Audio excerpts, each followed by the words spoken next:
I'd performed it at the gig, and then after the gig, we all went to the pub for drinks, and there was a young couple there, and apparently, I mean, I only found this out later. Yeah. I found this story about 3 years ago when the woman I taught this song to told me the whole story. So I taught her and her husband the song. They then emigrated to Australia, and they taught my song to the people next door who were living on an ashram. So they slightly, because she said to me on this, through Facebook, she got in touch with me, did you ever wonder why the words to your song were slightly different to your original? And I wrote back and said, yes. And she said, well, I'm coming to England, let's meet up, I'll tell you the whole story. So this is it. So she went to Australia, they taught the song to the people next door in the ashram. They changed it slightly. Then they all went to India to another ashram. A couple from America called Tuck and Patty, 2 singers, went to this ashram in India, learned my song in India, took it back to America and recorded it in America, and Eva Cassidy heard their version and recorded it. It's gone around the world. It's gone around the world, yeah. It's wonder how songs can touch people and also go everywhere without you, the songwriter, even realising. Without me realising, and without the internet either. No, that's right. Back in the early days, pre-internet. So I got the biggest shock of my life, and the reason I found out about it was even strange because I was gigging in the Old Town with Phil Hudson, and we had a gig at the Anchor, and a friend of his called Trish, 2 friends, Trish and Mike. After the gig, they said, "Oh, you should do Fields of Gold by Eva Cassidy. That's such a beautiful song. You'd be able to do that." And I went, Eva Cassidy, I've heard of her. So that night I went home, I got the computer out, Googled Eva Cassidy. Up comes an interview. Well, first of all, of course, it said, sadly, she died. Yeah. And I went, that's really tragic. And then I was reading an interview in the Washington Post, and it said, she has left some recordings behind. One of her first recordings, sessions in Washington, she recorded Yesterday by the Beatles, something by Bridge Over Troubled Water or whatever it was. You Take My Breath Away, a folk song in brackets. And I just felt this shiver go through me. So you didn't actually know? No, I didn't know. I just Googled her to find out about Fields of Gold. And then I just find this thing out about it could be my song. So, wow, I went straight down to HMV in the Priory Meadow. I'm rifling through. In fact, was it there or was it a different one? Whatever it was, I was down there the next day. No, it wasn't that one. It was one. Do you remember the old record shop by the arcade? Yeah. Is that the first Our HMV? Price or something, wasn't it? Or was it Our Price? Price? I was in there. Bit of local knowledge, yeah. Yeah, a bit of local knowledge. I was in there. Couldn't find it. So then what I did was I actually emailed the record label and I said, I believe that maybe Eva Cassidy might have recorded one of my songs. Could you find out for me? And they said, well, all of her recordings belong to her family as part of her estate. If we ever find it, we'll let you know. And in the meantime, her producer, a guy called Chris Biondo, got in touch with me and said, yes, she did record your song and she loved it, and she sang it at family weddings, and that, which was really nice. Amazing. And there is a little tiny snippet of her singing it at a family wedding. Yeah. Yeah, just a little bit of film. Very amazing story about how those songs travel. Yeah. Right up to date, you brought out a new album last year, Yeah. The Meeting in the Waters. Yeah. So your 11th album, I think. I think it's the 11th one. And you've also, I know you had like a retrospective double album that came out a couple of years Yeah, ago. I might be including that in the 11 albums. So, I mean, new album, we were talking before, and I was saying, obviously, you've done 11 albums over a number of years, decades even. How do you keep coming up with songs? Is it easy for sort of songwriters out there who might be listening? You know, you've Writing written songs since the age of not 13. Easy. It's not easy. So what gives you inspiration now? I do get. It has changed since I got my. Two things. Since I got time, since my kids grew up and left home, so I've got more time now. And also I have a laptop with GarageBand on it, and I record little snippets of ideas, and I have found that really, really useful. Because the thing is that I did have a cassette to record snippets on, but a cassette is, you put it down, it's small, where the, you know, I had the little handheld one. Where is it? Oh, it's run out of batteries, you know, I mean. But with a laptop, it's always with you. And so I've just got tons of, I better watch out what I'm saying. I've got quite a few, not very many ideas on my laptop, and I just save them and come back to them when I've got some time.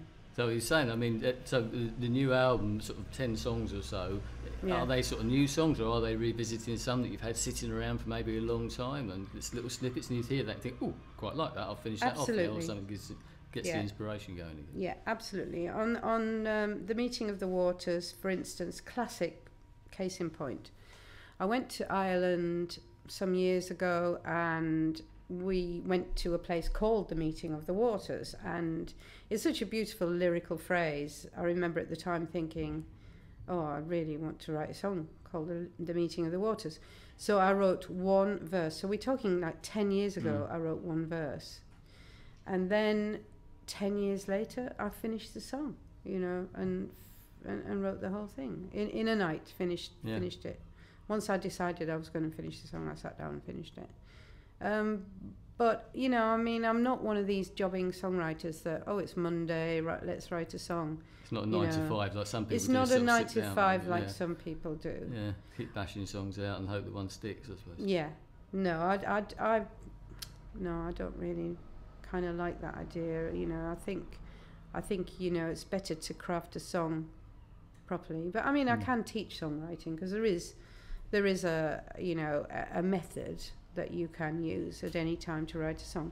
Whether that song has merit or not, that's you know, that's in the lap of the gods. And you know, not all my songs are great songs. Some of them are just sweet little songs. I mean, I call them just sweet little songs, really, because they're just my take on the world, and you know, they're not always deep and meaningful. Sometimes they're just light and nice. In fact, I went through a long period of time where all my songs were very heartfelt and very broken-hearted, and you know, they are, I think, my best songs. But you can't just deliver a whole load of broken-hearted songs to people on an album. They'll just, well, they might listen to it once, but they're not going to put the album on again, because we all want to be happy, you know. Like Leonard Cohen album. Yeah, you know, I don't want to bring people down. So with that album, I know you've had issues with it, but because I know the Eva Cassidy, there was a retrospective of hers with "You Took My Breath Away" that came out as well. Yeah. So that sort of delayed the album, but you're now in the process of actually releasing it, I understand. Is that correct? Yeah, well, it's released. I'm in the process of promoting it. Right. That's the thing. I haven't really sent it. You know, I released it and I didn't send it any. I sent the first copies off to a DJ about a month ago, and I haven't really sent any to anybody. I mean, that's really terrible. Isn't it? Well, yeah, I mean, because it was about 9 months ago that I got a hold of a copy. Yeah, no, you're the only person that's promoted it. Yeah, I was even doing a review somewhere. But right up to date now, we've talked a bit of a retrospective about your career, but you're actually now, I understand, writing an autobiography. I am, yeah. So, and how far are you? About a third of the way through, I think you said. I think, yes. Well, maybe. Yes, yeah, maybe, yeah. It depends what I can recall, and I've written 24,000 words so far. So some of these stories that we've heard, can we expect a few more of those type of things? Oh, there'll be a few stories in there. So it'd be well worth sort of looking out for. So when any idea when we might get that? Because I think it'll be ready for the springtime. I don't really think there's any point getting it ready for Christmas. No. Christmas is, you know, awash with other people that you want to buy. I think I'll stand a better chance of maybe getting a sale in spring. You know, when people are maybe want something racy to take on holiday. Has it got a title yet? Have you thought of a title? No, it hasn't. You know, various people said, "Oh, You Take My Breath Away" would be a good obvious title. It's probably the one that the publishers will want to use. Yeah, I did consider that. Somebody sent me. It was very funny actually, because there's a chap got in touch with me about, I don't know, 2-3 months ago and said, have you got any photos of the time that you were on Conch Records of you and Ray Davies? And I said, you know what, I don't have a single photo of Ray Davies and me. He said, oh, well, let me know if, you know, because we're going to print in blah, blah, blah, so if anything pops up. The day, I think, before the deadline for the print, somebody sent me a photo of me and Ray Davies together. And it's such a great photo, I thought, oh, I'll put that on the sleeve of my book. And then everybody will go, wow, look, it's Claire Hamill with Ray Davies. Well, once again, it's pre-internet. I suppose there just weren't all the camera phones or phones around taking so many pictures that you would have hundreds now, wouldn't you? Absolutely hundreds now. And I'm very envious of young performers because, you know, their life and their work is so well documented, and there's so little of me. There's so little footage of me. There's so few photos, and I was not the sort of person that was taking any photos because I was so busy living life and enjoying it and going here and going there and parties and you know, and gigs and tours and stuff. I didn't really take any photos. So on that sort of slight tangent, of young musicians now, you had a pretty good career. How would you advise someone new starting out now? Would you think that it'd be easier nowadays because of the internet, harder, or any sort of snippets of advice that you think might be relevant for you? I think it's harder from the point of view that I was very lucky. I was swimming in a very small sea, you know. There weren't the number of girl singers around then. Well, there was hardly any. So, you know, I stood out. I managed to get a fantastic spotlight. If I was starting again now, possibly because I remember the early me, I had a lot of chutzpah in those days. I had a lot knocked out of me, but I'm trying to claw some back. You know, what you really need is to be lively and grab people's attention and be really cute and, you know, do as much promo as you can. But you've got to tread the fine balance about being annoying, you know, because you don't want to annoy people. But try and get around as much as possible. Get as much attention as possible. Do all that internet stuff. Go to gigs. Go and rub shoulders with people. You know, do all the open mic things you can do. You know, I think if you're doing open mic things, people get to know you and hear you.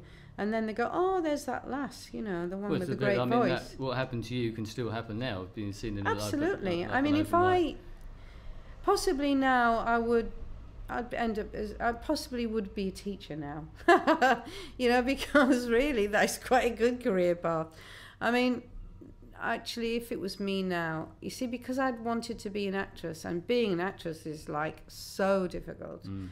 At least if you're a musician, you get to do gigs, you get to perform. You can just go and turn up at a party. You can't stand on a street corner and do a soliloquy, you know what I mean? You need a whole raft of people around you. I know, because my daughter's an actress and it's very difficult. So I think being a singer is still quite a good choice. Yeah, and if it was me now, yeah, I'd like to think I'd still have a chance. I'm sure you would. And to prove that, you're actually going to play some songs for us. I am going to play some songs, yeah. Just to show there's life in the old girl, yes. Yeah, even I don't know which songs you're going to be playing. But actually, I don't know which songs I'm going to be playing. I'm sure it'll be great. Claire Hamill, thank you very much for your time. It's been my pleasure. Thank you. Thank you.